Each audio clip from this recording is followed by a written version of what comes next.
in the zone of death in Ziguinchor. It'll be a graveyard for two sides' ambitions tonight as we go into day 6 of the African Nations Cup from Senegal. Hello and welcome. Our action, the final game from Group D, Egypt against Ghana. Egypt simply have to win if they're to stand a chance of going forward to the quarter-finals that begin on Sunday. The positions in Group D in this final encounter: Ghana, having beaten Zambia the other evening, have 2 points, lead the group. Zambia, also having beaten Egypt in their first match, can sit it out tonight, and Egypt knowing that they must get a result here. It's desperately tight when only two nations can go forward from the group. Well, Egypt, who made such progress at Italia 90, have they maintained that as we get underway in the first half? We'll pick up the teams as well with David Pleat, but first it's John Hill. Thank you, Phil. It's Egypt against Ghana then, and here is the Egyptian lineup named by El Gohari, and just one change in the side from that which was beaten by Zambia, and Abdelazim comes in wearing the number 14 shirt in place of Abdel Hamid. So El Gohari only making the one change. The country of over 50 million people bitterly disappointed by that result against Zambia. Ghana, on the other hand, got off to a winning start. They beat Zambia by a similar margin, 1-0. Pelé was the hero on that night, and he's in this lineup named by coach Otto Pfister. Pelé from Olympique Marseille wears the number 10 jersey, and one change in this team too. Number 17, Abora, has been brought in the middle of the defence. So one change apiece. Egypt, Ghana, and a booking in the very first minute from referee Tachi from Japan. There's one of the Ghanaian players there. Let's have a look at it. Another crunching tackle going across Hossam Hassan. Took his legs away, and the first caution of the game is administered to the Ghanaian Frimpong Manso.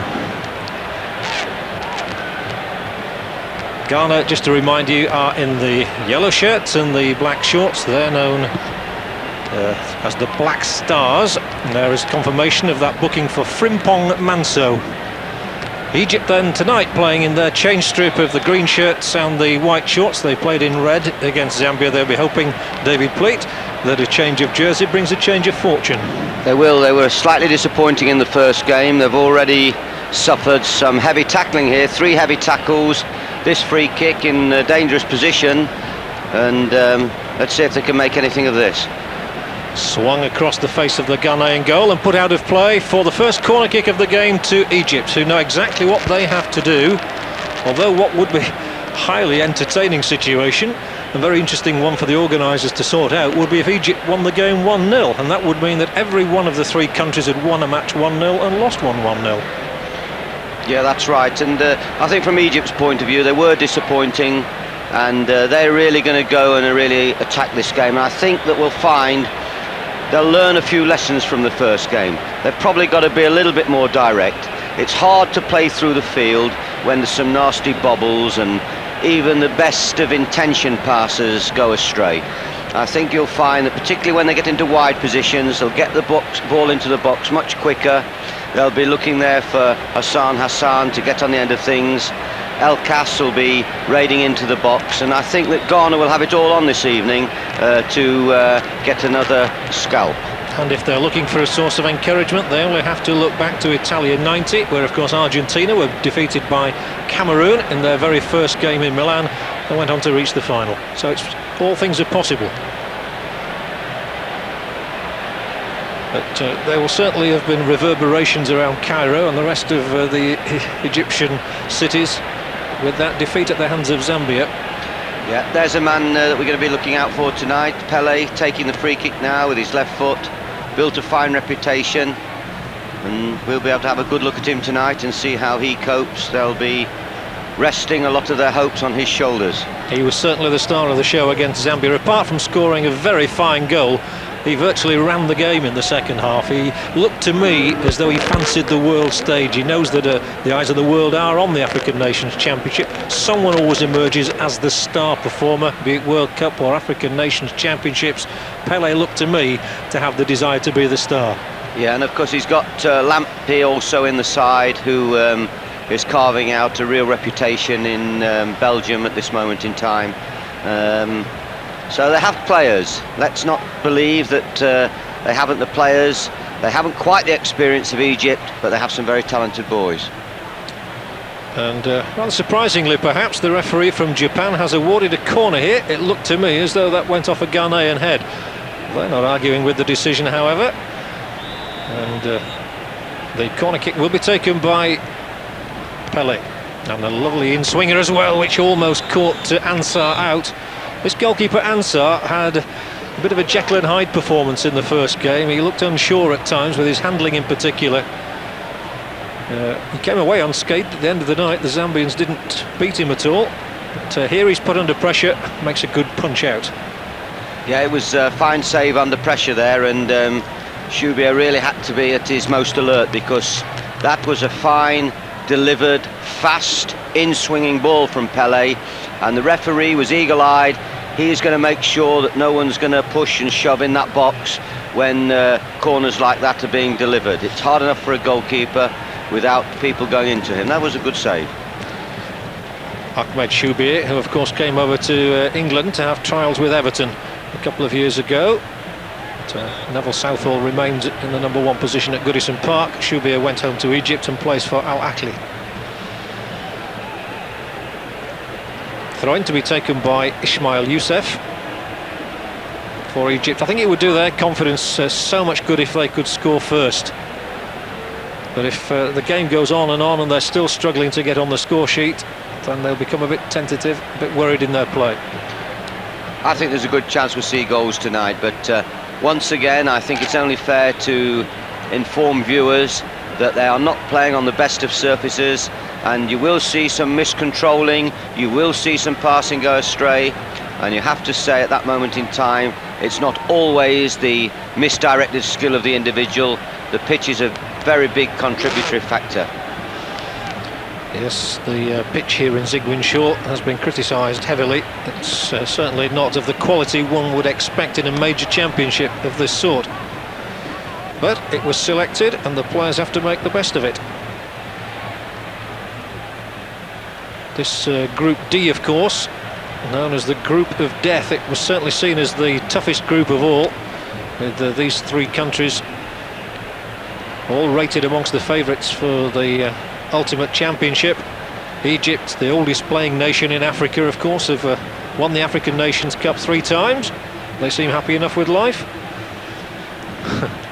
And the Ghanaians, of course, have won it more than any other nation, 4 times. I wonder what's top of the pops at the moment over in Senegal.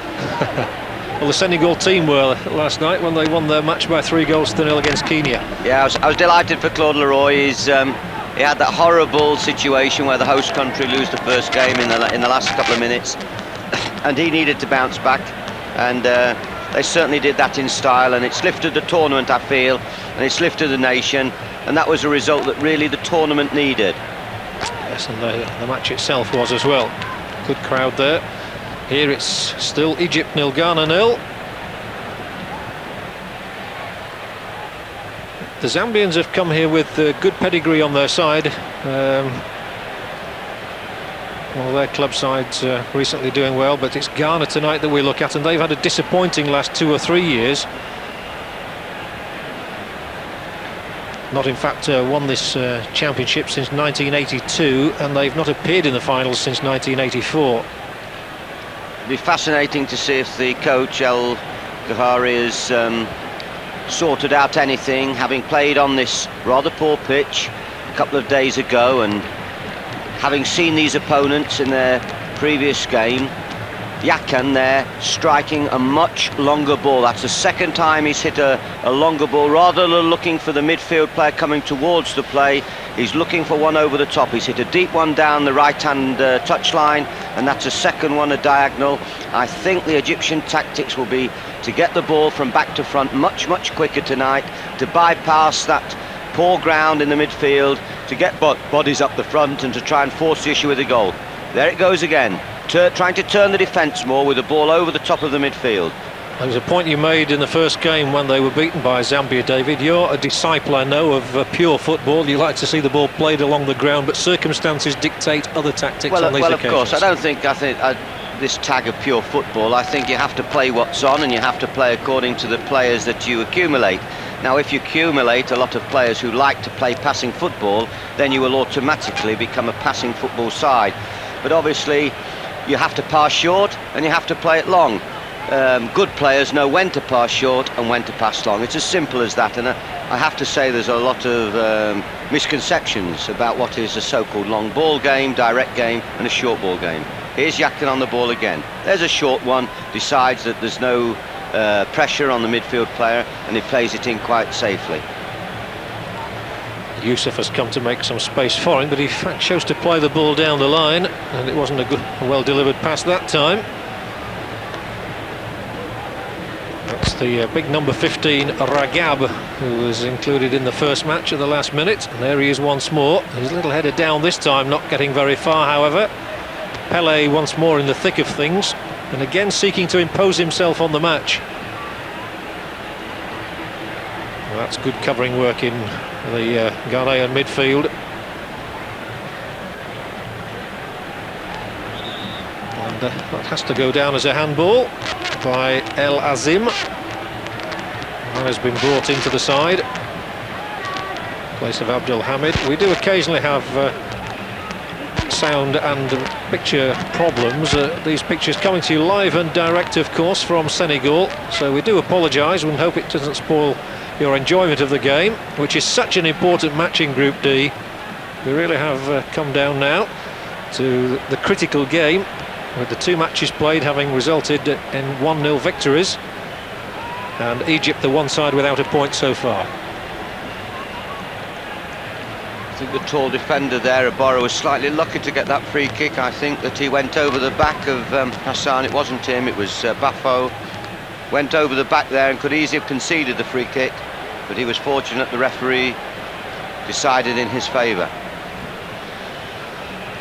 The Ghanaian approach is going to be very interesting to this match, certainly. They've got 2 points in the bag already. They know that the draw would be good enough for them to go through. They'd be blotting out Egypt and allowing Zambia to go through with them. So they might be happy with the draw, whereas Egypt have got to go for the win. Yeah, it's fascinating when you have to judge philosophies of players and the mentality of players and how the coaches put it over to the players. It would be wholly unjust and rather stupid for the Ghanaian coach, the Mr. Pfister, who he would be saying to his team, be wary, don't sit on this. You know, if you go forward and in going forward don't win the game, fine. But if you sit back and invite them too much, then you're asking for trouble. Yes, Herr Otto Pfister, who has actually coached in Upper Volta, Senegal, the Ivory Coast and Zaire, and is now plying his trade in Ghana and has been highly successful. Had that marvellous triumph in the World Under-17 Championships when Lamptey really came to the fore as very much the star of that tournament. There's that longer ball again, intercepted that time by Manzo, but looks to me as though they're going to play it deeper and try and put the Ghanaian defence on the heels. And they've got some good support as well. Those are all the Ghanaians, the Black Stars. I think they're expecting them to do very well. What happened was that as a result of them winning that World Youth Cup, everybody's anticipation and expectation for Ghana has rocketed. Yeah, well, of course, nationalistic pride, that would be quite an acceptable expectation, I suppose, because it really was a tremendous performance. And if you take that to the ultimate, of course, that same group of players keeps together, it keeps playing against other national sides of similar age, and if they're well developed, well coached, usually one could say then they should go on. But of course we know in football it doesn't work that way. Various countries over a period of time have done very well at youth level, no more so than in England, but have failed to carry that out to the full level. Happens in club sides as well, David, obviously. Yes. Well, it was actually Spain that Ghana beat in that final, and the Spanish coach at the time said it was like playing 22 men. They were so quick and so adept. But again, we point out that the surface here is not conducive to the best football that we might wish to see. Egypt start from the back with Abdul Ghani, the man who plays in Portugal with Beira. Free kick has been awarded here for Egypt against Pelé. And coming up on the left side is Ragab. He's a tall fellow. He didn't look to have much conviction about that pass particularly. He's got the throw in. Egypt, of course, the Pharaohs, won in 1957, the first year the African Nations Cup was competed for. They won again in 1959, a chance here. Oh, well, the whistle has sounded for offside, presumably. Yes, the linesman on this near side.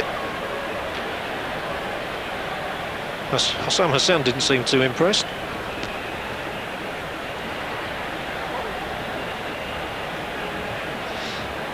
The Japanese referee will have no doubt at all in awarding this free kick on Pelé's behalf.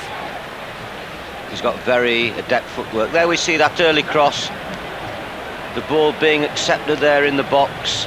Certainly no one felt that he was offside because they continued to play. Close decision. There's Pelé with his quick footwork, particularly with his left foot there, coming in on the inside and getting pulled down. It would be disappointing if that was serious. But free kick from a dangerous position. Yes, this man Yaken just put himself about a bit. I seem to remember he got booked in the first match, and he doesn't stand on any ceremony at all, does he? No, that's right. He's a tough defender. But I think we're going to see a lot of tough play, particularly as the game develops. Here come the stretcher bearers again. It certainly would be a crying shame if Pelé were to go off, because he was totally outstanding against Zambia. It was a marvellous goal he scored. It was all that separated the sides at the end of the night, and it was a real virtuoso performance from him. Yeah, I've just lost a can of Coke, John, because you just carried on speaking too long. I was going to bet you a can of Coke that he won't go off, but he was already on his feet by the time you finished talking. But it was a fine little dribble there. I never win bets, David. Pelé himself will take the free kick. He played in the European Cup final, of course, last year against Red Star Belgrade. He tries to catch Shubir out, and Shubir is perhaps too good a goalkeeper to be caught out with something like that. He could have taken a nasty bobble, I suppose. Yeah, it's worth a try.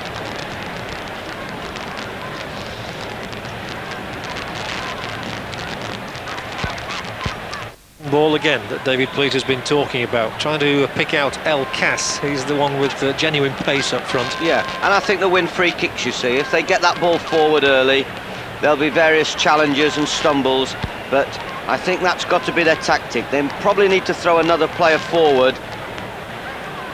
Annie Ramsey a little fortunate maybe to have been awarded that free kick, and Pelé is now shown the yellow card because he didn't retreat at the free kick.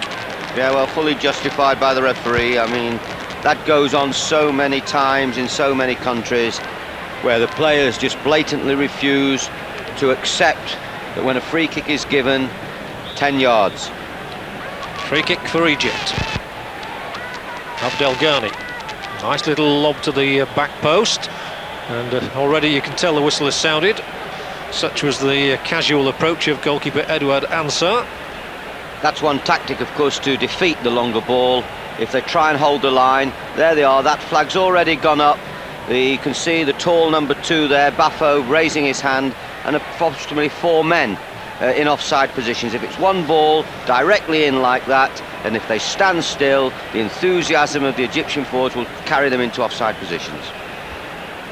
The offside rule still one of those things which frustrates most people in the game. But it's there, it's within the laws. Whether they'll change it at the next World Cup or not, I do not know. But the Americans, if they have their way, would change one or two things in the game of association football. Egypt then have taken their free kick. A lot of free kicks in the opening minutes of this match awarded by referee Tachi, which sums up the importance of the game, really. Both sides adopting a no-holds-barred approach, as you would have expected. Ghana, as we've stressed, know that they just need a point to go through to the quarter-final stages, and it does, of course, after this sequence of matches, become a knockout competition. So supposing these two sides were to qualify, they would go through, both of them, and then be involved in knockout matches. Two teams from Group D then will be in the last 8. 4 sides will go out at the first round stage, and they'll be on their way home. Egypt. Sorry, David. Just going to say, John, there's very little pressure on the Egyptian back 4 when they pick up the ball, whether it's Yukon, Hani Ramsey, or indeed Abdul Ghani just come for a short ball. The Ghana players are just dropping off, allowing them to have the ball at the back, not pressuring. Usually pressuring sides are the sides that want to force you to make a mistake, want to force a goal, want to force an error. At this moment in time, Ghana happy to accept Egypt having a little bit more possession, but more than happy. Well played, Pele. Beautiful. More than happy to be behind the ball. Wasn't that a lovely piece of play from Pele? I thought he might have fouled the man in the first instance, but then the 2 audacious pieces of footwork. Of course, the Ghanaians learnt to dribble, I think, back in the 50s when Stanley Matthews went a tour over there. 1957, a chance for them. Well, he slashed the shot wide. I fancy the whistle had already sounded. It almost takes us back to your era, David, 1957, and Stanley Matthews in Ghana. Well, dribbling is a slightly lost art, particularly in the English game. I feel the dearth of wingers probably began in real earnest in '66 maybe, when the role model was England winning the World Cup and Sir Alf Ramsey played without wingers. He did, of course, have the wingers in the squad. Callaghan was in the squad to start with. He did have wingers. Terry Payne was in the squad. And Terry Payne, of course. But they played with front runners, as is the terminology it became, and the art of dribbling, the role model, the kids that imitated and emulated players. It became a dying art, and of course, no longer do we have, unfortunately, in England, the roads and the cans and the kids who are keen enough to practice the art of dribbling. Very true. They will play now in sports centres on synthetic surfaces and indoor, of course, which can improve ball skills, but you don't actually see them dribbling past people.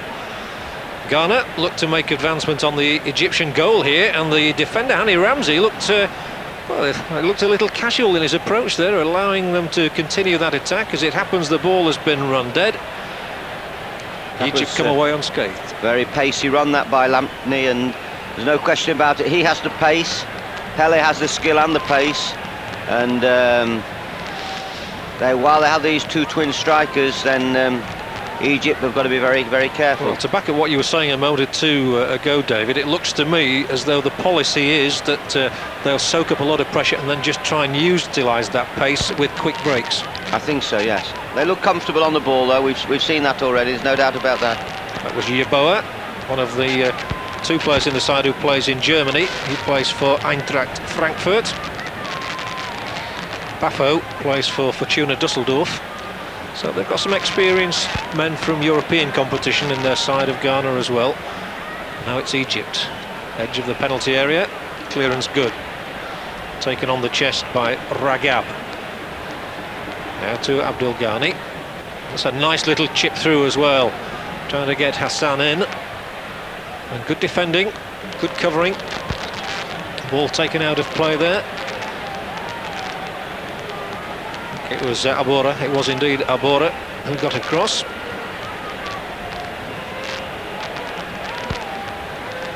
Nonetheless, a corner for Egypt, swung away from the goalkeeper, and Hani Ramsey at the back post. And then they're able to clear their lines reasonably comfortably. Abdel Ghani, back to Ramsey, no more than a throw-in. So midway through the first half in Ziguinchor, and it's still Egypt 0, Ghana 0.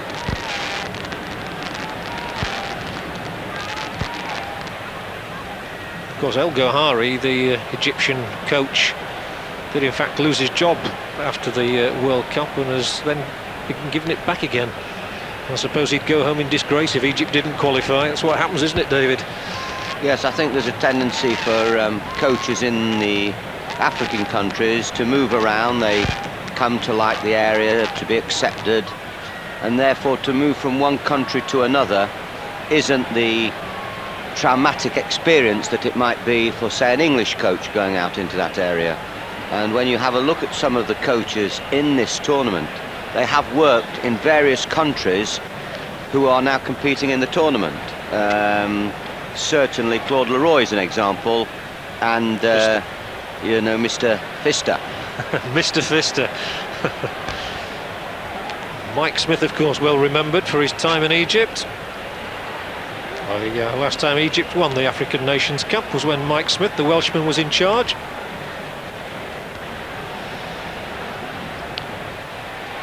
This is Yaken. He plays for Zamalek, one of the top two sides in Cairo. Al Akli being the other one. Possibly the fourth offside decision, John, and that's something that we don't normally look to see them trying to do, to hold the line. There we see it, perfect example. The longer ball from Egypt. They've decided to try and turn the Ghanaian defenders. Not going to be easy because they're defending quite deep anyway, but they're not going to defend too deep, and there's going to be little room to run into. They're going to play the longer ball, but it's going to be a fight ball, and they're going to have to pick up the bits and pieces from that ball. I'm quite sure at this moment in time, if Egypt had an outstanding header of the ball up front, he would be a valuable weapon for them. Yeah. Something they don't appear to have. Abdul Ghani's got into some more advanced positions tonight than he did in the first game against Zambia, but 25 minutes gone, Egypt are still seeking the breakthrough, and here is that man, Abdul Ghani now. Good winning tackle on him by Abora, who's been brought into this side and looks quite useful, and there he is again trying to win it off Youssef. They don't mind giving free kicks away, not from that distance away from goal. No, look at the referee's position, spot on, 2 yards away. That shot wasn't quite spot on. Now, the refereeing standard has been good, I think, in these championships. Yes, I think they're on trial, the players. I mean, there's various people from FIFA at the tournament, and not only are they keen to impress them with the facilities and the organisation, but obviously the referees here are being scrutinised. The players' behaviour is being scrutinised. The whole standards of this African Nation tournament is being scrutinised, and therefore it's so important that everyone does his job, whatever it may be, well. Yeah, and of course the African nations, as a result of Cameroon's marvellous performance in Italy, have been given an extra place in the next World Cup finals. Of course. Which will take place in the United States of America in 2 years' time, 1994. But this is very much the African Nations Cup in Senegal. And Egypt starting from the back with Hani Ramsey, who really made his reputation in Italy. And now plays for Neuchâtel, the Swiss club. As many as 180 African players now playing in different European countries, mostly in Belgium, Holland, Switzerland, Germany. Haven't quite made the breakthrough into England or Britain as yet. Might happen one day. Somebody who's going to be brave enough to bring the first one, maybe. And again they try from midfield, and the ball breaking now for Yeboah, the man from Eintracht Frankfurt. This is Ali Ibrahim, who does nicely to get inside his marker, and there were too many for him, but he's got the free kick and rolls it to Lamptey. The first time we've seen Ghana attempt to build an attack for some time, and well, not done badly. Ali Ibrahim's there once more, and this time I think he might be in an offside position. Abdul Ghani is picking up a lot of balls from Egypt. Here he comes again. Here he is. He's the link man. He wants the ball. He wants to set them up. They have confidence in him. But sometimes he's playing so deep, all he's doing is borrowing the ball to his other defenders, having it back. He really wants to get a little bit more forward and influence the attacking more. They're safe at the back. There isn't a problem. I would even like to see Ramsey push on a little bit. I'm sure we will see that later in the game. But why not try and get one goal ahead early? This defender Abora is certainly getting involved there. It was he who came across to make the winning tackle on El Azim, which put the ball out. And I would think his coach is delighted with his contribution so far, if not with that one. Free kick awarded to Egypt. in a good position. But as you said, David, a few moments ago, they haven't really got the height to get the headers in, whereas the Ghanaians do have quite a tall set of defenders. They are tall, but whether they're good technical headers, we shall have to see. I think, looking at the game and looking at the game early on, the best chance of a goal being scored is surely going to be from a set play. So these are critical positions. Here it comes then, from this set play, and much too close to the goalkeeper. Tried to curl it inside his near upright, but that wasn't going to trouble Ansar. The goalkeeper who has just returned to Ghana after a long spell in Nigeria. He's been playing for the national club in Nigeria. But Ahmed Ramsey there, very little hope of beating him from that sort of angle and with that sort of a shot. Yeah, they wanted a little bit more pace on the ball and a little bit more dip and height. Arguable, of course, there was another Egyptian player coming in. He might have been able to nick it over him, but it's not often you see goals scored like that. Once more, that's easily taken out by Yaken. And now the break might be on for Hassan, shadowed by Frimpong Manso. Not a bad cross. But, again, the Ghanaian defenders were there doing their job, and it breaks for Pelé. The whistle's already gone for another free kick for Egypt. They are getting their quota of free kicks from this Japanese referee. And Abdel Ghani, the bearded player who has been playing just in front of the back four and is really the playmaker, is going to leave it for Ragab.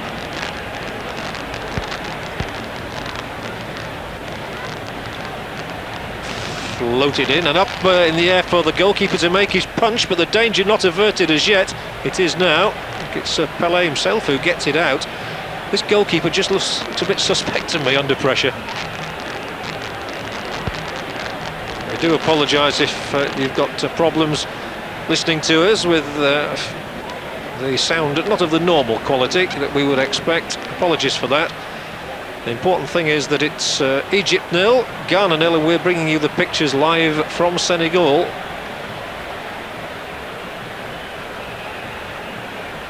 Well, the competition certainly came to life a little bit last night with a victory for the Senegalese, which went down very well indeed. It was important for the host nation, I think, to get through to the next stages. There is Otto Pfister.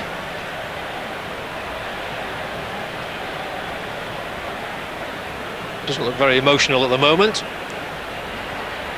That's nicely turned back for Hassan, and once more it's that defender Abora who got in.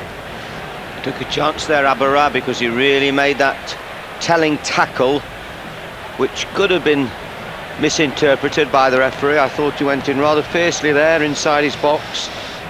It's wise to show restraint in those positions and don't dive in and allow the forward too much. Lamptey, chances here now for Pelé, and a good stop from Shubir. He never really got the purchase on the shot that he was looking for. That's the best chance we've seen in the game at either end. Oh, for sure. A great chance. He took it hurriedly. We'll see that again here. As the ball comes across, just gets away, doesn't it, from Ramsey, and as he hits it with his left side, Shubir had the opportunity to fall on it. It should have been finished. He wasn't cool enough. He could have taken it on one step, particularly when you're on a bobbly ground. It's sometimes very difficult to take that ball early. It was Lamptey who set him up for it, which was good to see. He had a rather quiet game in the first match against Zambia. Lamptey, that's El Gohari, the Egyptian coach there, who is rather more animated than his counterpart Otto Pfister.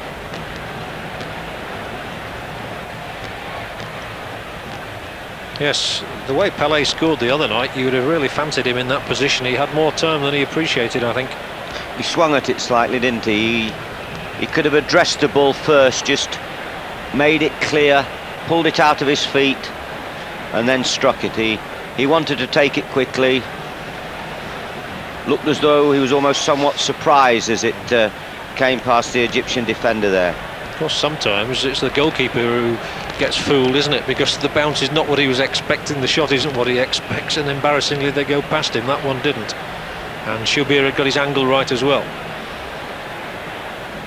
Once again, it's a free kick for the Egyptians, awarded by this Japanese referee, who makes his decisions very clear.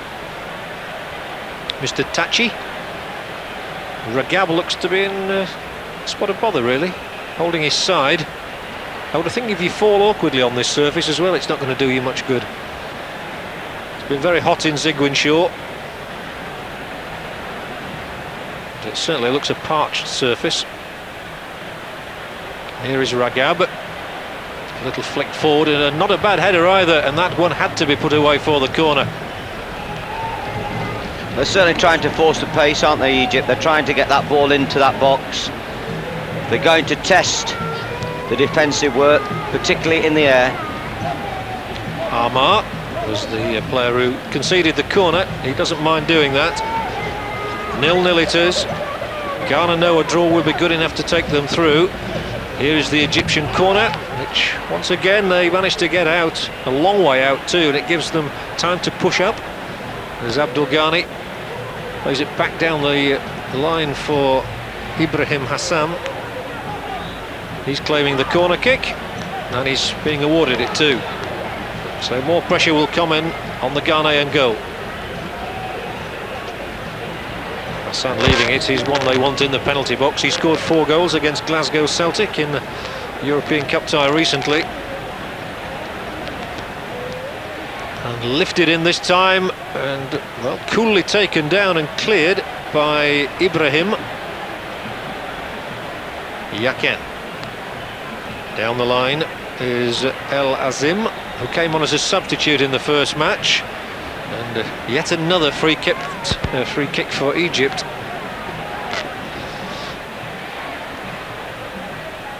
And the Ghanaians are simply saying, come at us, aren't they, really? Yeah, I thought that was a rather stupid and a bad challenge there by the number 17 of Ghana. Abara, who held his leg out there, and is probably a little bit fortunate not to incur the wrath of the referee there and maybe get a booking. He's certainly upset. Must be offside this time. That's offside, all right. There again, one ball in. There's always a chance with them racing forward as the man goes to put the ball, to strike the ball, and he puts his head down to strike it. That's the time they stand still and they move. There you see it perfectly. There they go, yard forward. In fact, there was probably one defender there who just held a line of shade when the others moved forward, who might have put his other defenders in trouble. They're relying on a mistake. I was going to say it was an aberration by Abora. They've used that offside tactic though with considerable success so far, but of course the danger is you only got to make one mistake and that can be it. Hello, one of the players is being told to behave himself, and this is Ali Ibrahim. It could well be, John, that they read the script and they realised that Egypt might pump this ball forward quicker. It might be one ball, a longer ball, and therefore it is far easier to play that offside tactic against teams playing that way. There we saw Hani Ramsey dispossessed, which gave Ghana the chance of a quick break. The Egyptians, to be fair to them, got back to make the tackle that they needed. And we are having a succession of free kicks. The latest is on Nail Lamptey, the 17-year-old from Anderlecht, and he'll be a marked figure. Well, he's certainly the meat in the sandwich there, wasn't he? I think you'll see once again that he'll get up, he'll be okay. But the game's getting a little bit rough. They're not too worried about running into people and obstructing. There we see it. You can't get the ball, grab the man's shirt. He's holding him with his arm. Number 7's come there, Youssef, and then whack them both down. Abdul Ghani is saying, what's wrong, what's wrong? What was wrong was El Kass and Youssef had made a sandwich of him, as David Pleat had said. Of course, we saw in the World Cup, Cameroon weren't averse to putting themselves about, besides being an attractive team. No, exactly. They were very indiscriminate tacklers, wild tacklers at times. The art of defending is control and restraint. Here's Hassan. If he controls this, they're in trouble. Well, again, he just couldn't, and then Ansar is able to make the save. Hossam Hassan trying to get onto the end of that ball, long ball. Excellent defending there, showed real pace, Armour. Yes, Bafo was equally impressive in the first game as well. They can defend Ghana, no question about that. The Black Stars. And he's making his notes, which will come in hopefully for him in the next game. The statistical side of football becomes very important to many people. All that Egypt wants as a statistic is a goal. And there's the latest ball forward, which will not trouble goalkeeper Edward Ansah. And it stays at 0-0. Well, El Ghahari will shortly be thinking of what to say to his team in his half-time team talk, how he can just change the course of things. You did say, David, you thought that we might get some goals tonight. Ghana seem to be content to try and get one on the break, don't they? And it's left to Egypt, basically. They're saying to them, come on, see what you can do against us. We're happy with the point. I'm sure there will be goals, John. What we really need from a viewing point of view is an early goal, of course. But I'm quite sure both the conditions and the very elements that have make this the third game in the group and so vital to both countries will ensure that we have some goals to celebrate. Let's hope they're good ones. Absolutely. Youssef threading that ball through this time. It's going to come wide here to Ragab, who was floated across. That was interesting. Two of them went for the same ball, and they could have perished under those circumstances. We've seen dafter things than that happen. And the back pass finds Pele on the edge of his own penalty area, and that's something we never saw the other night, and shows the approach, really. Well, it could be a case of the defenders running out because they've been programmed in their coaching sessions before this game. And Pele, of course, sometimes, or a forward, natural forward, sometimes wouldn't think automatically of clear your box. It's an instruction that a defender would be more than aware of, that you would work with. Sometimes forwards get caught, and so the defenders clear the box, your forward stays in, and he lets you all down. But there, he was the safety first, the backstop, and got it back safely. Good point. Free kick for Ghana, which went beyond the two players competing for it. And Ibrahim Hassan will be able to take the throw-in for Egypt. Quite a tall side, Ghana. Apart from Pele, who's probably about 5'9", 5'10", and quite a number of six-footers in the side, especially in defence. Bafo's a big man. Abora, Apia, very tall players. So Egypt might not have the height in attack, but they've got some strong men, no question about that. And of course they did well in the World Cup finals last time round. Here they're on the attack, and an unfortunate stumble by El Azim. Oh, that's lovely skill again by Pele, although as it happens, Hassan was there to nick the ball away from him. So El Azim once more here trying to thread his way through, confronted by three defenders, and the referee was right, there was no foul on that occasion. And Ghana with a nice looking break. This is Yaboa, still Yaboa, and that surely won't trouble Shubir. But he's got a few goals as Anthony Yaboa for Eintracht Frankfurt this season. One of the top goal scorers in the Bundesliga, in fact. 9 goals in 19 appearances. Not a bad strike rate.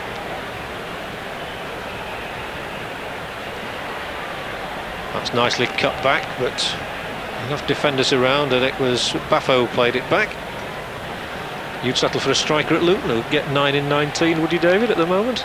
9 in 9 will do, John. 0-0, Egypt and Ghana. The last game in Group D, before we know which two nations go through.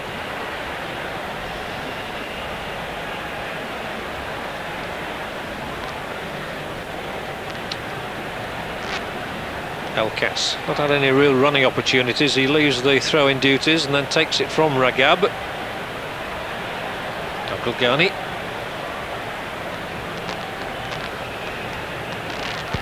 Happy to put the ball out of play was Darko Ankara. There he is once more. And once again it's Abura, who finally gets it out of the penalty area.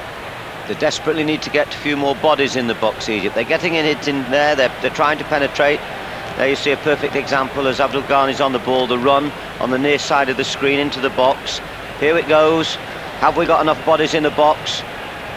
Not really. No, that's Hassan. And look, you see in your shot there were 4 yellow shirts and only the 1 Egyptian player, which is why they're managing to come away with the ball again with Ali Ibrahim.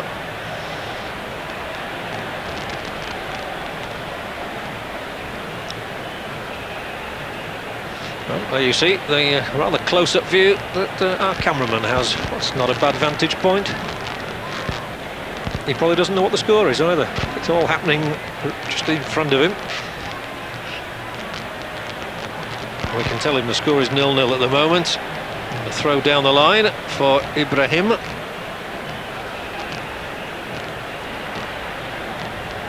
Too many there for him, and now he surely brings his man down. Free kick awarded, but generally I think control has been kept very well in most of the matches. We haven't had any great fracas. No, I'm watching the referee working this diagonal, and he's doing well. Whenever there's an incident, a decision that has to be made because of an obstruction or a foul, he's never far from the play. Abara, good turn.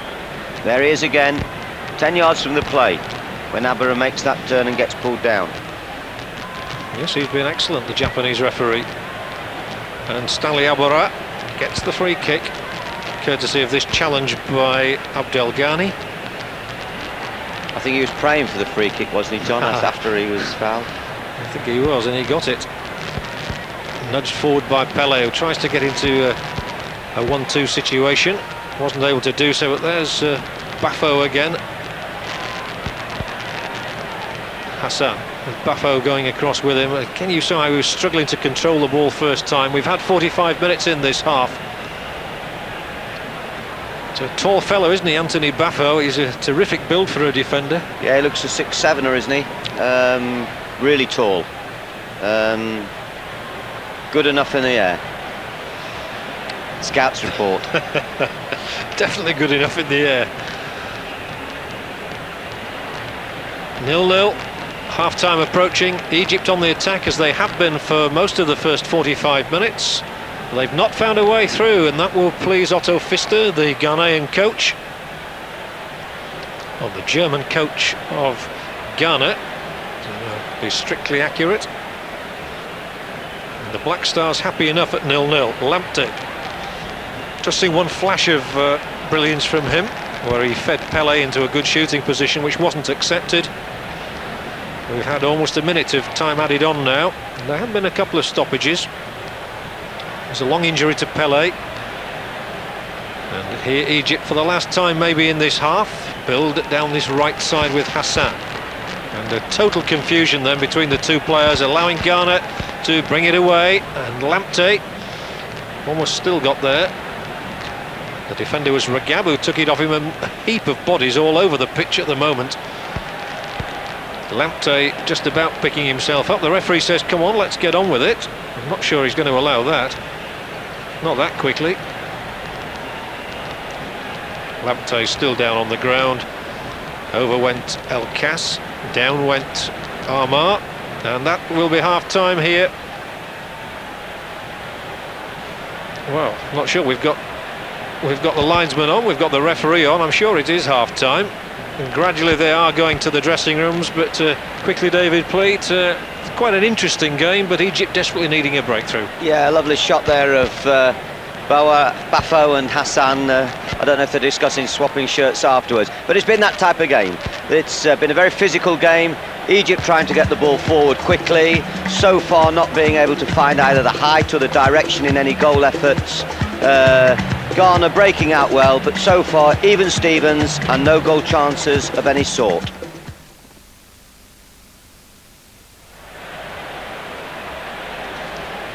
Welcome back. The half-time scoreline here in this final Group D match. Egypt 0, Ghana 0. And really, David, not too much for us to talk about over the first 45. Between them, these two nations have won 7 African nations titles. At the moment, they look as if they'd struggle to win the toss. Well, I think you're being slightly harsh, Phil. I feel the Egyptians are trying to get the ball forward. They are trying to penetrate through. Ghana are defending in numbers, and they're defending well, they're defending deep, but they are quick to hold the line on the edge of the box when Egypt push that ball through. For their part, Ghana, when they get the ball, they're trying to work it and dribble. Now, I think they're talented dribblers, but of course the pitch is alien to practice and to develop and to play with that skill. It's a close game. I would like to see the first goal come quickly, because I think there is some talent on this field. We talked about the lost art of dribbling in that first half, David, but certainly the Ghanaians really haven't allowed the Egyptians to dwell on the ball for a second. They've been really diving in. Very quick to get into the challenge, and some poor challenges at times in their own half of the field, but not giving Egypt too much room when they get forward. Well, just one moment that might have produced a goal, a little inspiration there from Lamptey, the youngster, feeding our friend Pele, and he might have made a better finish of it than that. Rather snatching at the shot and easy for Choubia. Just came over El Azim's shoulder, didn't it, and certainly took Lamptey by surprise. And when Pele hit the shot, he hit it hurriedly. He could have composed himself. He might have had a touch first and made certain, but he was in a hurry, in a rush, and unfortunately for him, he made a real hash of it, and Choubia scooped it up. But that was the best opportunity for sure of the half. And one of those yellow cards for Pele from Ghana, not retreating at the free kick. He may well regret that if he picks another one up in week 2. Yeah, I think that's rather ironic that there's only one yellow booking there, 2 yellow cards, sorry, one for not retreating when there's been several fouls of a rather crude nature.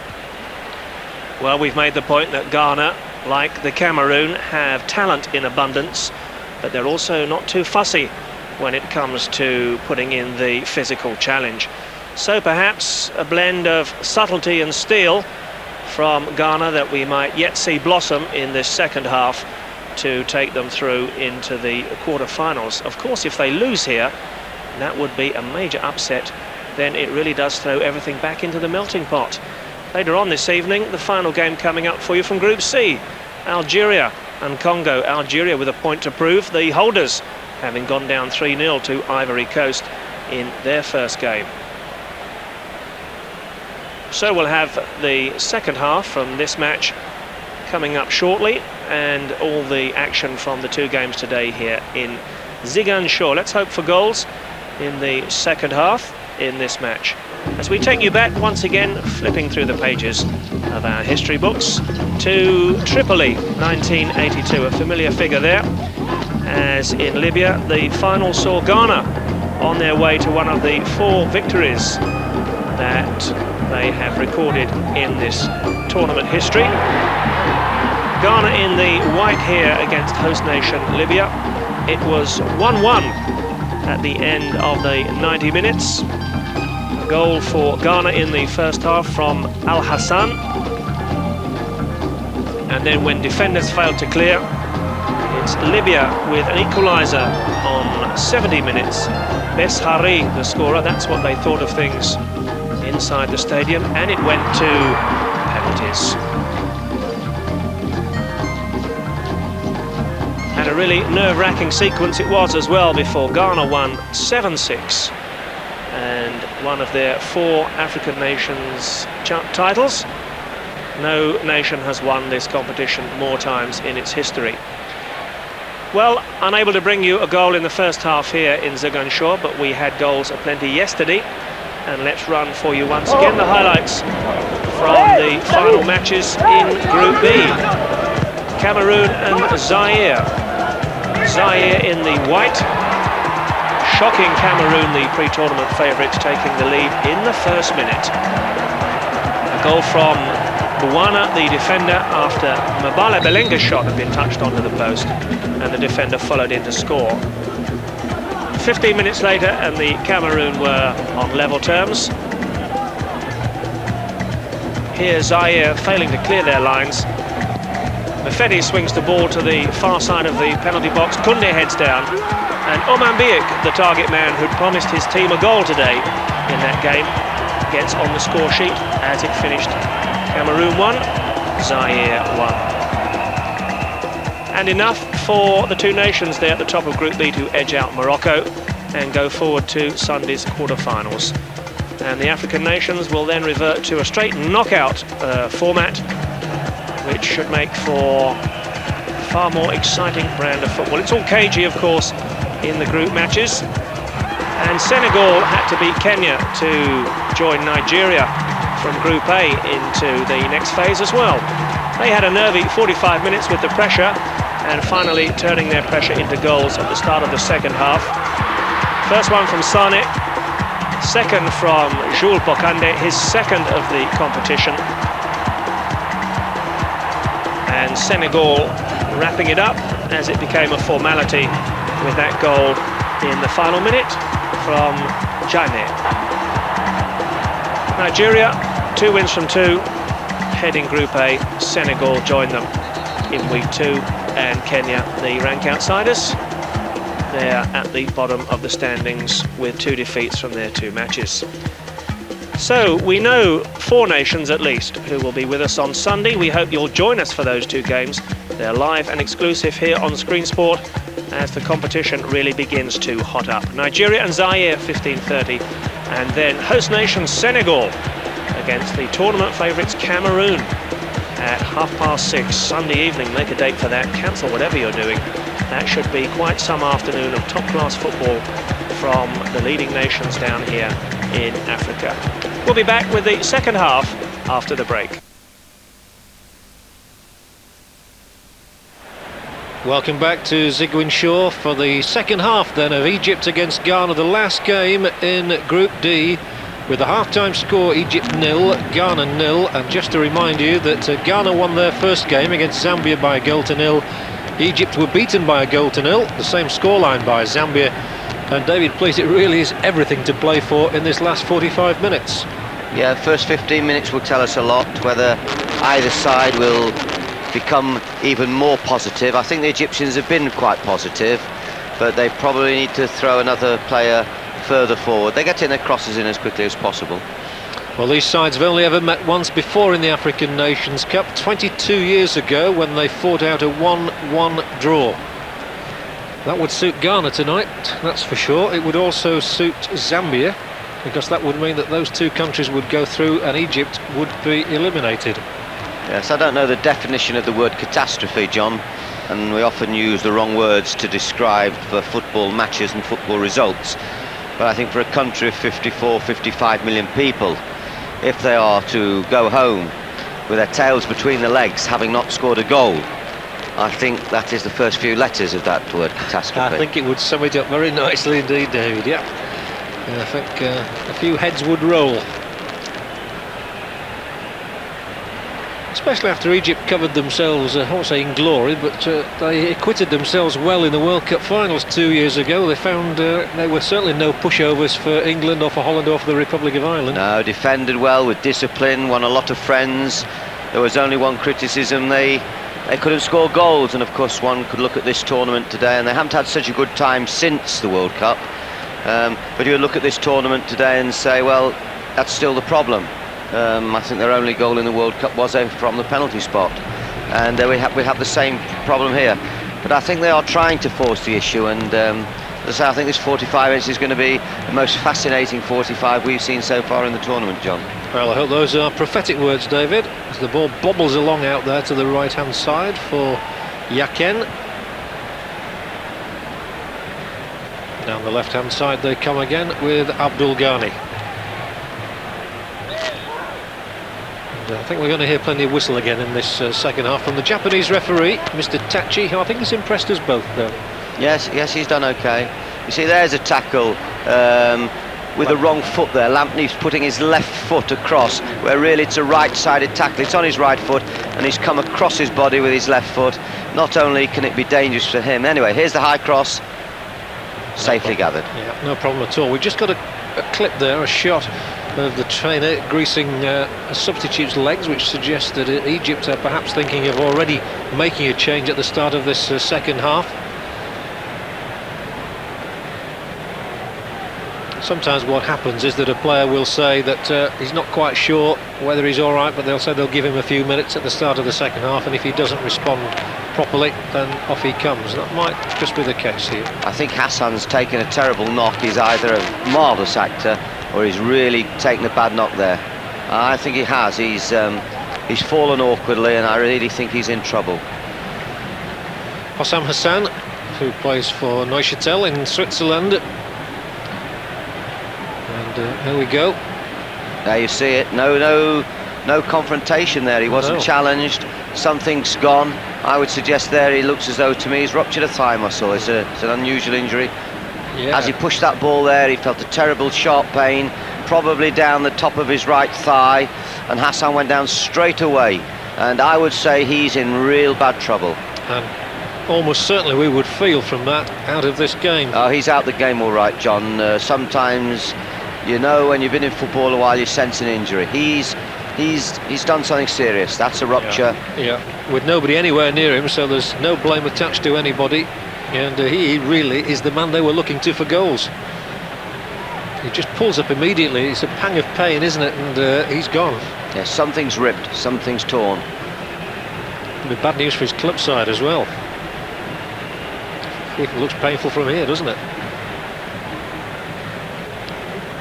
What is ironic is that we've had the stretcher bearers on time after time throughout this tournament. That when they might be needed, they're not there. I don't remember anybody being carried off as yet, and now when he could have done with a stretcher, look at that. Yeah, that's quite right, John. Well, surely, if ever there was a case for the stretchers to be brought out, that was it. And now they're having to drag the poor fellow off the pitch. There you see, does he just push the ball there? Something went. Player knows immediately if a muscle is torn. So off goes Hossam Hassan, and there's not much question of him taking any further part in this match, or certainly this tournament, one would feel. No, because one doesn't know, but sometimes the eyes say it all, and he's in acute pain. Jamal Fawzi is number 12, the substitute who was on the touchline. For the moment, I think they're playing with 10 men as Hani Ramsey rolls the ball right for Abdul Ghani. Well cut out again. And you've got to say that Ghana defended very well in the first half. Not much got past them. They played the offside trap effectively. Yeah, they just left Pele and Yeboah up the front. There you see them casually racing. There's another shot of Hassan, still no better, I'm sure. But the two front runners there, Yeboah and Pele, they've played up the front, and really it's not too difficult for the Egyptians to get the ball away from that area into the back third.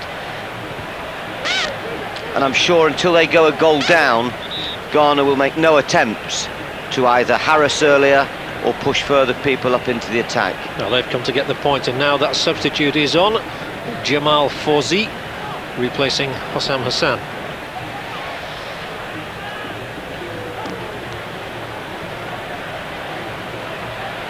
Again, they'll just sit back, wait, let them come at them, as Egypt do down the right touchline. That's nice work, and they'll get a free kick from us, although I think the referee allowed play on for the time being. And the ball knocked back across the face of goal, and indeed it was. Well, time seemed to stand still for a moment then until Armar got in to clear it. I thought the referee might have blown the whistle. He in fact played the advantage. It was a good advantage he played. First class advantage. There you see the goalkeeper. There's the question mark. Was the ball out of play when Answer, the goalkeeper, went to jump? It was a good deep ball. Now we see a deep throw.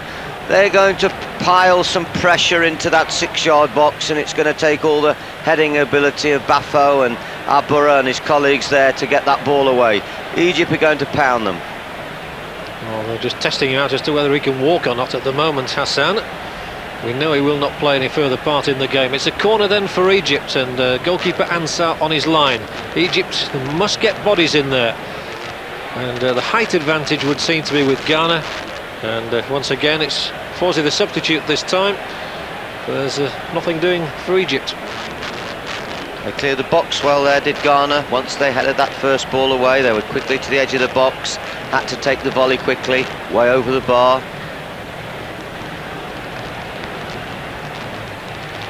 Competitions like this, the World Cup included, of course, sometimes get more exciting when you get through to the second phase and we get into a sudden death situation. At the moment, played on a league basis.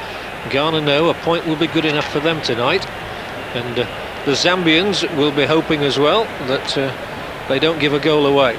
It's up to Egypt. The onus is very much on them to come and get a goal. Once more a free kick and a yellow card this time. It's Darko Ankara. And the referee finally running out of patience.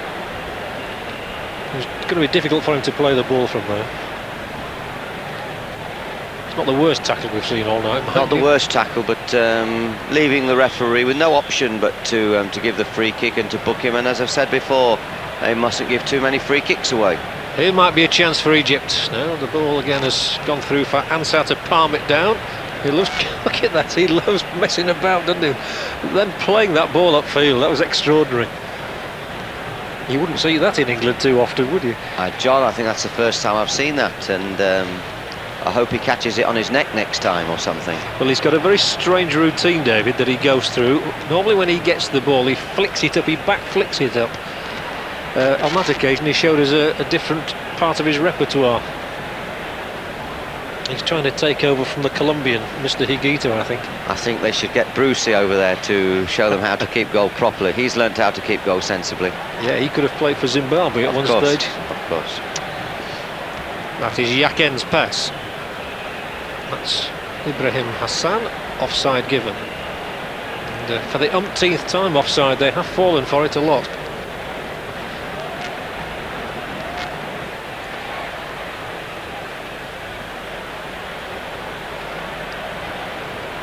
Zambia do go through along with Ghana, they'll see that as a major triumph. They've never actually won the African Nations Cup, one of only 4 of the 12 final countries competing here who haven't, but they did reach the final the first time they ever competed.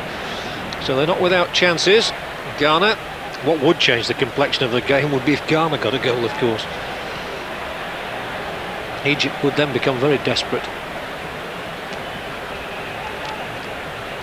And if Egypt get a goal, that will certainly change the complexion of it. Ghana would then need to score to get a point, the point they need to go through. But one hopes it doesn't come down to drawing lots. If Egypt were to win 1-0, it would be a terrible situation, really.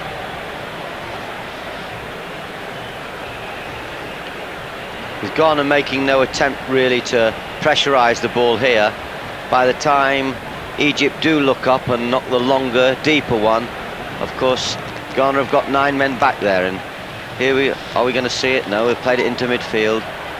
Nicely through the legs, nutmeg in football, and Egypt building well on this attack, and then as soon as they do try and play the more piercing ball, offside is given. Of course, the Egyptians are not the most popular amongst the African nations because of their attitude to the last Nations Cup, where they sent very much a shadow squad, concentrating all their efforts on the World Cup. That didn't go down at all well in Africa, so nobody really wants them to win apart from the Egyptians themselves. No, but you have 2 teams here trying, tactically trying to outwit each other, and at the moment the Ghanaians have got the answers to any questions that the Egyptians are posing them, and to be fair, even when they're hitting this ball into the box, they don't seem to have a real threat in the air. No, and there again, Hassan was just left to try and play the ball in, and the covering defender was Amar. He and El Kassid tried to work a little manoeuvre down the left touchline. It didn't come off, but the throw-in is for Egypt into that penalty area. Again, the taller men come off best, and that high ball is just not paying off for Egypt into the penalty area. I think I would say that Ghana are slightly better organised than Zambia were. That's not a good challenge at all on Yeboah. Gives him backache. And this might be another yellow card. It will indeed. So referee Tachi booking 2 players then already in this half. Once again the Yukon, I think it was, yes it is, Yakan, going across. It's a left-footed tackle, and he goes across and he puts his right foot in front there, and it really takes him out of the play, and it's so stupid. He can't score a goal from that position, he can't make an inventive pass from that position. He's running away, he's running almost into touch, and they have a reckless challenge, and it's a good lesson for young players, not when to tackle but when not to tackle. He's been booked in both matches, Yakan. I must say he is the one who really is a bit ferocious in his tackling, a bit clumsy as well. Now it's Egypt's free kick. Honey Ramsey, he looks nice and elegant as a player at the back, as always. Sometimes the elegant players can be the ones who get the team into trouble, of course. This referee's very, very busy at the moment. Pele that time, the offender, the man who scored the goal, which gave Ghana victory against Zambia on Wednesday. Egypt. There's a nice turn. Not making progress quickly, and this will be Lamptey now who commits the latest sin. And the count just goes up and up and up of free kicks. Yes, I think there's some more heat in the kitchen to come in this game. There's some reckless tackling now. There's some wild-eyed looks after the challenges, and the Japanese referee will really have to have his eyes wide open. He will. There's a lot of tugging at jerseys going on and all those sort of things. And on the ball is Abora. That's rather nicer to watch. Although yet again the Egyptian defender got there, and Choubir has to put the ball into the crowd as it bounced on the chalk mark. Not the straightest lines I've ever seen in my life either, some of those chalk markings. And Egypt decide to make a second substitution. I think that's the other Hassan. No, it's Ramsey who's coming off, and Abdel Hamid, who played in the first game against Zambia and was then left out of this one, comes on with 32 minutes left.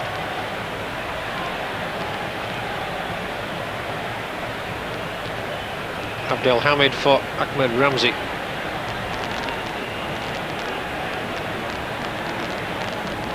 Still it's 0-0. Abidi Pele.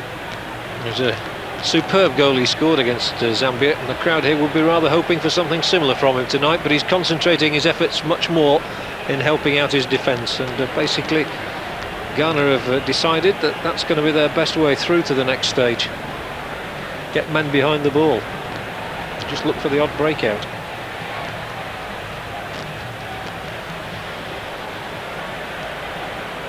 Certainly been a dearth of goals in this group. Just 2 goals scored in 2.5 matches played so far. It's very difficult to manufacture a goal, certainly through good passing, when the pitch is so poor. Really, a bad bounce, a bobble. We saw it in the first half, indeed, when the wonderful chance fell to Pele, and he took the ball hurriedly. You have to make sure of your ball before contact, because it does take so many weird and wonderful deflections. Well, we've seen football played in all manner of conditions all over the world, but this is certainly a very testing surface for the skills of footballers. Egypt might get some pressure on here. It's hooked away by Ankara. One of those who has been booked in this match. Now they do break nicely. The ball fed forward to Lamptey, who tries to show his pace and gets a shot in, which again trickled through to Choubir. Pele was coming up on the far side. It was magnificent work by Pele in the first place. A wonderful touch over the head of the Egyptian midfield player, and he trapped that ball with the sole of his foot and helped it on there into Lamptey's path. Not really a vicious effort. He's a good player, Pele, though. Yes, he's fine control, he's got fine balance, and it's just a shame that we can't see him in slightly better circumstances. A nice pitch, good passing players. He's got a lovely feel for the ball, moves so well.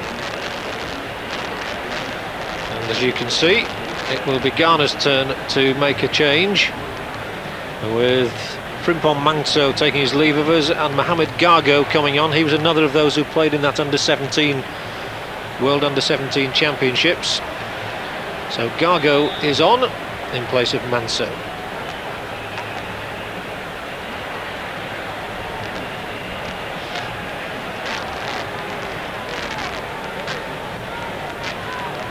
Yet again, one is down.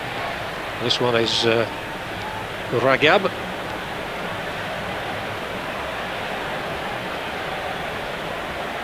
Here we have it. Little nudge in the back from Yaboa, and over you go.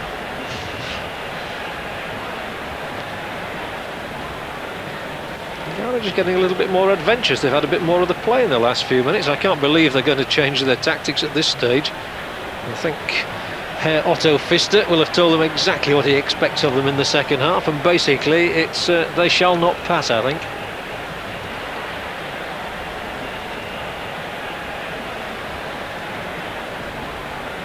Nicely done. Have it back again, he says. Now the break could be on. Pelé receives and gets bowled over. And yet again, that's got to be a free kick awarded against El Cas.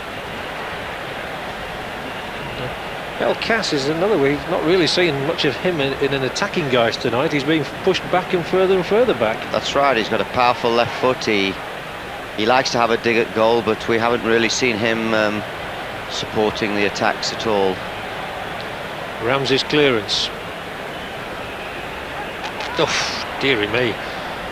Not much question about that being a free kick either against Fawzi, the substitute, for his challenge on Abora. Real tug at the jersey from Gamal Fawzi. Another free kick. He's got a problem now, the Japanese referee, he really has. And there seems to be a free kick about every 10 or 15 seconds. As long as he keeps giving them and the players don't overreact, then he hasn't got too big a problem. Of course there are too many free kicks, but so far there's no player getting into a fighting situation with a colleague. They're confrontations in fluid play. They're certainly grabbing the shirts, and maybe they're just checking the quality, but there is too much shirt pulling for sure. But the referee's recognising it and he's giving the free kicks. He can only give what he sees. Here's an example. He's seen something now, just after you saw Yeboah's header glancing wide. And he's calling Amar to him, and Hassan. And it's a red card for both of them. Well, we did say that there might be problems in this second half. The red card has been shown to Emmanuel Amar of Ghana and Ibrahim Hassan of Egypt, and both sides will play the remaining 25 minutes of this game with 10 men. We haven't a clue what happened, David, because unfortunately the cameras were not directed on the incident at the time, but the referee came charging up the field. Something must have happened off the ball. There goes Hassan, sent off. Well, I'll back the referee on this one because I think he's been splendid. He's been up with the play. He's obviously seen a skirmish between the two of them, not on the ball, off the ball. And of course, if he's seen that and arms have been raised in any shape or form, then the punishment is a sending off. Might lift the tempo. Here's a chance for Ghana now. Yeboah getting in. It might just change the course of the game. Well, for sure, one thing is going to happen. 10 men against 10 on the same width, the same length, means that there's a little bit more space, whichever way you look at it, and that should be good. I just feel sympathy for Mr. and Mrs. Hassan in Egypt. Both their two sons, one been sent off and one carried off tonight. It's not been a good family day, has it? It won't be a nice Friday night in Cairo. Egypt coming forward into the Ghana half. And that will be yet another free kick for Egypt. And a bit of fury shown there as consolation is administered to Hassan, the Hassan brother who has been dismissed, as opposed to carried off. I think if a goal is scored, it will really ignite, and then we could see problems. But I think so far they're under control, but there is an indiscipline, generally speaking, in the challenging and tackling. Players don't understand that set plays do result in goals. Free kick for Egypt. Abdul Ghani it was who took it, and that's going to be wide again. Yes, it brings me back to the World Cup again, but Cameroon had so many players sent off. I mean, it was going to be a real problem at one stage as to whether they'd put a team out almost. Absolutely. Even in the first game, I believe, in the World Cup, the showpiece game. Yeah, Kalabiik was sent off. Absolutely, and they won it with a magnificent header. But a lot of their defending was really miscalculated and wild. And, you know, it's important to know how to tackle and when to stand up and when in extreme circumstances to go to ground. And players have to understand that. That's part of the game. Defending is part of the game, as is attacking. Well, we can certainly expect to see Egypt trying to pile on the attack in the second half of this second half. They desperately need a goal, otherwise they're on their way back to Cairo. And they will not be popular when they get home. There won't be a welcoming party, that's for sure. But they're on the attack here now. And that's good work on the edge of the penalty area by that big defender, Bafo, again. He gets across takes up good positions, and not many people get past him. He's done very well, John. You'd warned me that you'd seen a good player here, and I don't think there's any question of that. He's sat behind the defence and very strong in the air, which he should be. He's a 6'6", which is really tall, and he's quick, he's strong, and here goes Pele. He's not an awkward 6'6", is he either? No, that's right. Afford to carry on talking because that ball's nearly gone into the next city. That's right. He looks a really good 6'6". Some of them are a little giraffe-like. Yes. As the game develops even further, and Egypt may get more frantic and frenetic and throw the balls into the box, if someone heads it away, it's most likely to be Bafo. He'll be defending again now as Egypt come forward. As Ghana come forward, as Egypt come forward, and there he is, Bafo, our friend, playing not a bad ball down the line to Yeboah either.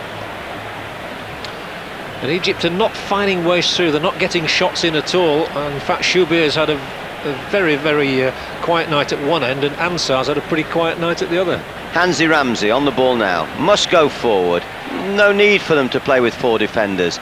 You know, they could play with 2 markers and a spare man at the moment, really push people on. There's Abdul Ghani. What's he doing collecting the ball there in his own half? Get forward, go and make the game happen in their half, because they're not coming with. You know, if you go deep to drag people, one can understand there's a reason for going deep.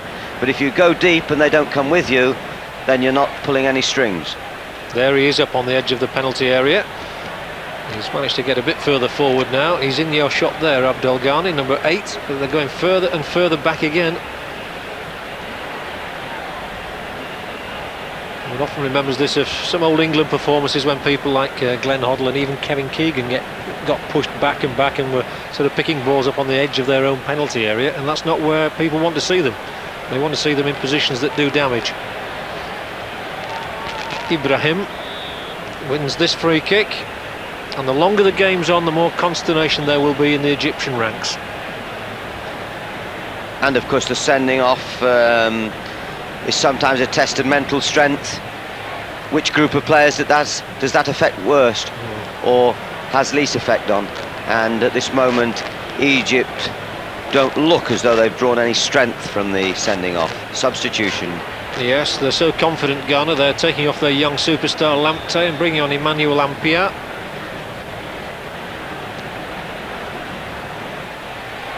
So we've got Appiah, Ampia, Ankara and Abara and Amar all playing together. It's the A-team, and here they come looking for a goal. Kept at bay. Abdul Ghani back there, and a corner for Ghana. That's probably their first in the match. Yeah, it was clever play on the left there, and the referee saying, come on, get on with it. I've got to catch that train tonight. Don't tease me and try and play for time. You'll still get your 90 minutes. Don't try and believe that you can get the game shortened. Worrying times for El Gohari. He was a wily old bird, so I'm told. And, there's the ball into the penalty area, which produced an overhead kick from Yeboah. Now it'll be laid back in towards him, but beyond him as well, and drifting aimlessly out for the goal kick. Could have been a dangerous ball, that one. That in-swinger. If one of the Ghanaian forwards, there's the original cross.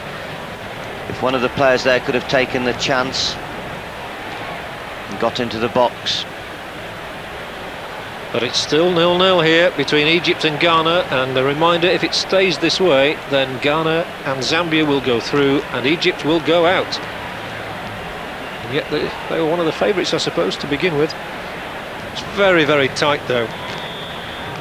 There are a lot of countries competing here who would seem to be of very, very similar character and ability. I think that's right, John. I think that's right. I don't think there's a real outstanding side of what we have had a brief look at so far. Of course, the second phase is more composed, is more developed. There's a lot of caginess, a lot of wariness always in these opening games, but we haven't seen an outstanding side. We've seen some outstanding players. Here's one now. He is the outstanding player for me. Perhaps not seen as much of him tonight because the discipline insisted on by his coach has dictated the way he's played.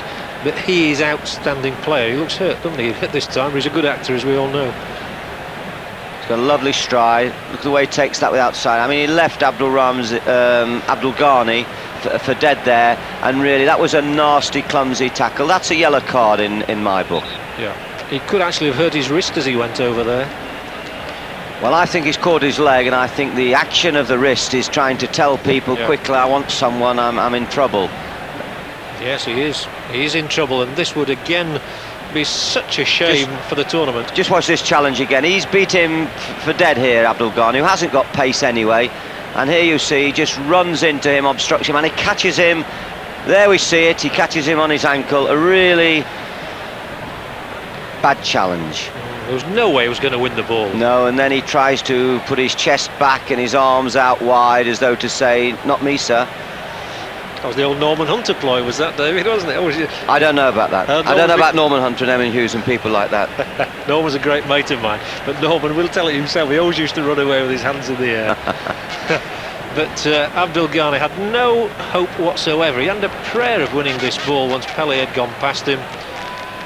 And that's a shame, because the outstanding player of this African Nations Cup so far has gone away on a stretcher, and he's off for the time being at least, and that's not going to help Ghana's cause. They'll probably throw even more people behind the ball now. Yes, I think when we come to write the books about these games and we analyse the tournament, I think that is one thing that people will be looking at, that the pitches haven't helped to capitalise on the skill of players like Pelé, and certainly when we saw the boy Cal Rusher play the other night, the player that plays with Bobby Robson in PSV Eindhoven, an outstanding player who wasn't really able to get his game going on a horrible surface. Yeah, that has been the conditioning factor, the surface. Perhaps always going to be a problem in somewhere like Africa. Teams have often gone abroad, haven't they, to the likes of Tunisia and Algeria, and said that they were playing on poor surfaces. Here at Egypt now, edge of the penalty area, trying to put something together. And, well, showing patience, no doubt about that, and he must be offside. Well offside, Abdul Ram.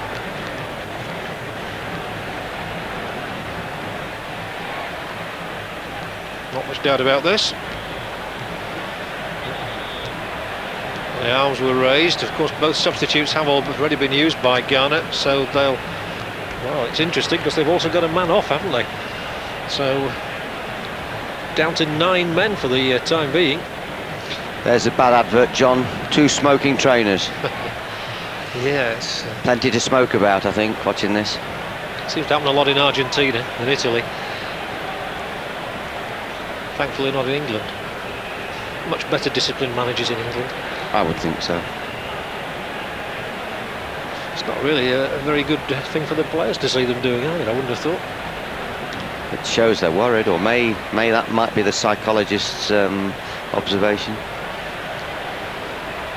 And Ghana, down to 9 men, are on the attack. That's going to be a free kick against them. So in a horrendous free kick count given by the referee, Mr. Tachi from Japan. No blame attached to him. I think every free kick he's given has been worth one. He's not overreacted, and he's already sent 2 players off.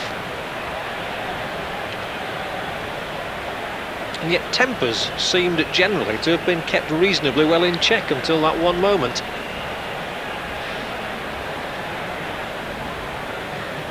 The most important factor here is that it's Egypt 0, Ghana 0, and if this result stays that way, Ghana and Zambia will go through from Group D, and Egypt will go back to Cairo. And Pelé's back on.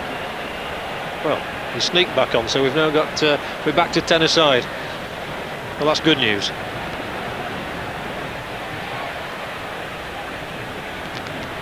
Here's this very tall defender, Bafo.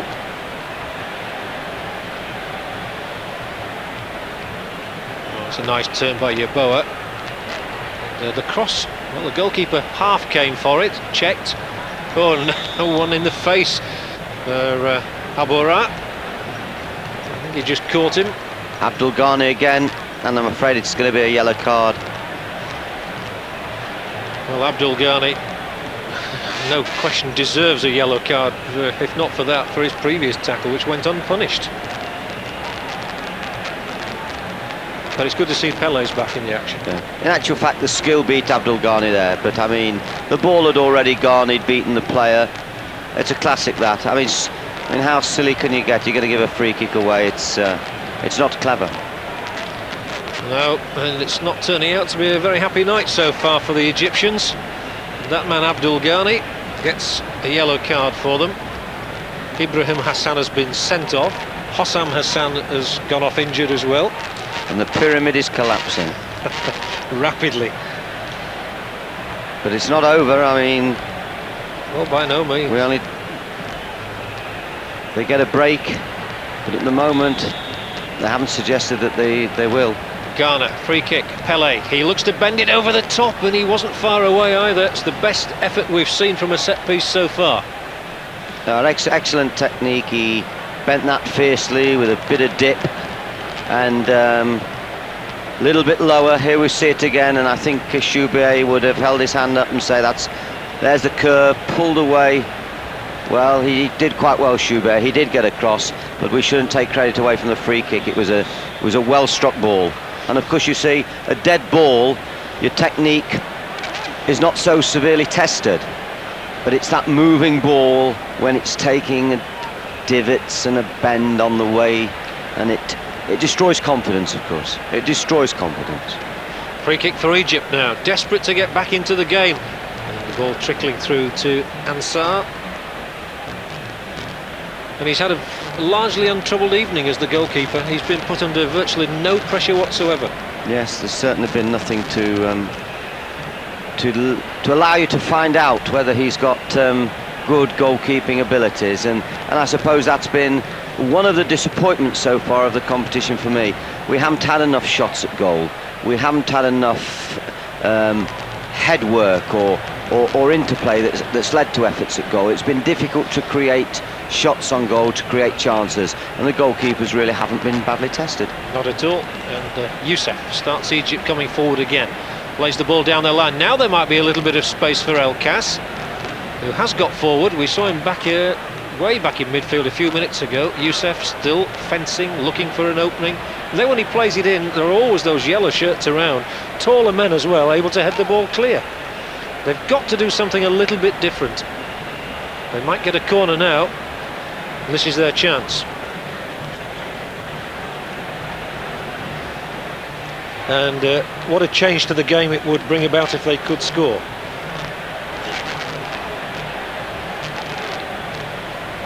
Another corner.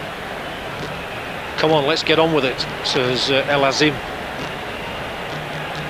Has to be a long one, surely. Well, 5 players inside the penalty area, you would think so, and it's going to be another corner. I'm not sure that player was 10 yards away. He certainly didn't lift the ball over the top of him if he was. Ali Ibrahim pointing the way to his side. And this one is swung in, and well, a lot of bodies in there. Danger, the keeper. It was quite a brave dash from his line and punch. I thought he wasn't going to get there for a moment, but he did. He timed it quite well. Yeah, that was an important save. Won the first header. I think Boa, for once there, got out-jumped.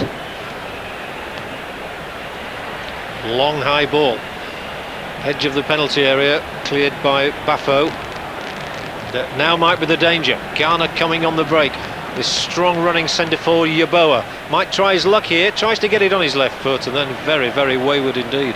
He looked dangerous initially and then couldn't round it off. Yeah, there was a good break round his outside there that enabled him to come inside and hit it with his left foot. There was a good decoy run. There we see that rather brave save there, and very vital save. Yes, the Ghanaian coach will be well pleased with goalkeeper Edward Ansah for that. Just come back from Nigerian club football, so he's perhaps not played with these defenders in front of him for quite some time. Appiah, for example, plays for Ashanti Kotoko, who are the champions in the Ghanaian league. a number of players in this side. Hearts of Oak are the other great traditional club there. And Yeboah losing his footing, and Abdul Ghani is the man who's way deep again, tidying up, as he's got to do. Perhaps they would prefer to see him further down the field. Easily picked up was Abora. Where it comes again here for Pankra. Pankra, one of those who was booked in the first half. And he's played himself into trouble there. And here is Yeboah. The Ghanaians happy to take a bit of time, of course. Time is very much on their side and not on Egypt's side. And that's a very poor ball out. Just giving the ball back to Ghana, and Pele tries to take advantage of it. He wriggles past players. Beautiful skill again, effortless ease. Oh, and that's a good shot that came in, and the second one. And the goalkeeper having to get down rather quickly there. Shubir on two occasions. Ali Ibrahim putting in the strike. It was a good first strike, that's for sure, and then the rebound could have caught Shubir out. Yeah, it's a fine strike, it runs across his body, and he does well really to follow up on his bad foot, his right foot, as it bounces up. But it was Pele who set him up there with that fine piece of play, possibly the best piece of play in the game, and that was a good strike. My money at this moment, if there has to be a goal, is more likely to be on Ghana. I think Egypt now look a rather spent force. Their tactic of knocking the ball into the box has fallen on stony ground, and Ghana seem to me as though they've sensed that they can come and maybe even sneak a goal, but I don't think they're going to lose it now. They're playing rather similarly to the way they played the other night now against Zambia, when they did adopt a different approach, and I think they're now just showing us what they can do. That bit quicker in thought and deed. They're very strong physically, aren't they? They're all got good bodies, and of course they're a young side as well. We mustn't forget that. This is a developing side. This is a side that hasn't been that long together, but they are very young in terms of football experience. And for me, David, they have outstanding players. We've talked about Bafo at the back. There's Pele as well, who operates in a midfield and sort of a striking role up front as well. Well, you look at the spine of any side, John, through the middle. The goalkeeper we can't really comment on tonight, but he's done nothing wrong, Answer. Certainly Bafo is a commanding, towering defensive linchpin there. In midfield, Pele can come and drift into midfield, pick it up and run at people. He's always going to cause problems. And we have to say that Lamptey, although we haven't seen the best of him this evening, his reputation is very, very strong in Europe, and there's no question about it. They're talking about him as being worth a lot of money, and he's obviously got great talent, which he may show this tournament in the next stage should they get through. At the moment it looks very likely. They're getting stronger and stronger, and Yeboah and Abora have conjured up something here, and they're retaining the ball quite easily until that one is swung across the face of goal. And even then they're still putting Egypt under pressure, so that when the clearance is made it's straight back to Pele. Oh, and that's lovely to see. Pele, he's so confident on the ball, and he does look a quality player. And now Ghana are just trying to show us a little bit of what they can do. They mustn't get overconfident, of course. But you do sense that they feel that victory is within their grasp now. It's 0-0 here in Ziguinchor on the night, and that would mean that Zambia would join Ghana in going through to the next stage from Group D, and Egypt would be out. They're killing the game, they're putting their foot on the ball, they're using their goalkeeper to maximise the seconds that remain, or the minutes that remain. They're taking the sting out the game, and they're doing it quite professionally. And look how he got in there, to much quicker reaction and coming for the ball from the substitute Gargo. He wanted the ball, he wanted to win it. And in the capital of Accra, they will be delighted with events so far this evening in Senegal, because it's looking very good as Bafo heads the ball forward again. And you can actually see Ghana going on, because they are capable of a better performance even than this one tonight, you feel. That's another horrible clatter in the back. And the goalkeeper Shubir is charging across to get the ball. Yeboah is the man down. and the referee is ignoring him totally. Quite right too. He puts the onus on the Ghanaian Yeboah there to get up and get on with the game, because he's not going to bring the trainer on. He saw exactly what happened. Yes, of course he was pushed to the ground. They've taken the free kick. Egypt looking and hunting inside the penalty area, and again they get bodies around. There seem to be so many yellow shirts there always. Pele takes it. This time he can do nothing with it. Well, they're not making any clean passing movements, no breaks at all appearing, no gaps appearing in the Ghanaian defence as yet, and then they win the ball. And as a result of which, when it turned into a shot as it turned out, I don't think it was entirely what he was intending. We see this incident once again here. He nearly throttled him. He didn't get a free kick for that. Yeah. It's on at the town hall next week. I think the wrestling starts at 8 o'clock, John. Well, we've got a man called Fister on the bench. There's a bit of fisticuffs there, but at the moment it's 0-0.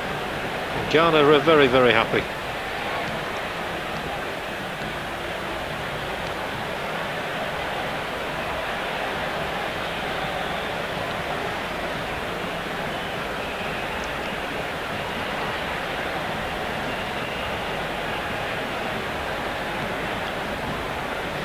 So 0-0 it is between Egypt and Ghana, with only minutes remaining. It's that free kick relieves the pressure once more for Ghana, and really the pressure has only been through midfield at any stage. They just have not been able to find a way through to get shots in on the Ghanaian goal, and I think this will be seen as a popular victory if Ghana do secure it. It's not all over yet though. Egypt trying to make progress down the right, and that will be a free kick for Ghana. And the frustration shows in that sort of an incident, really. Unable to get through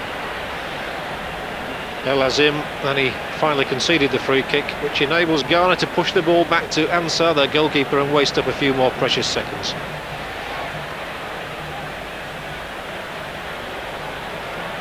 So they look a well-organised and disciplined side, Ghana. The only thing is, of course, that they have lost one of their players, Emmanuel Amar, tonight, sent off in that incident along with Ibrahim Hassan. So he will certainly be out of the next game, and we're inside the last minute.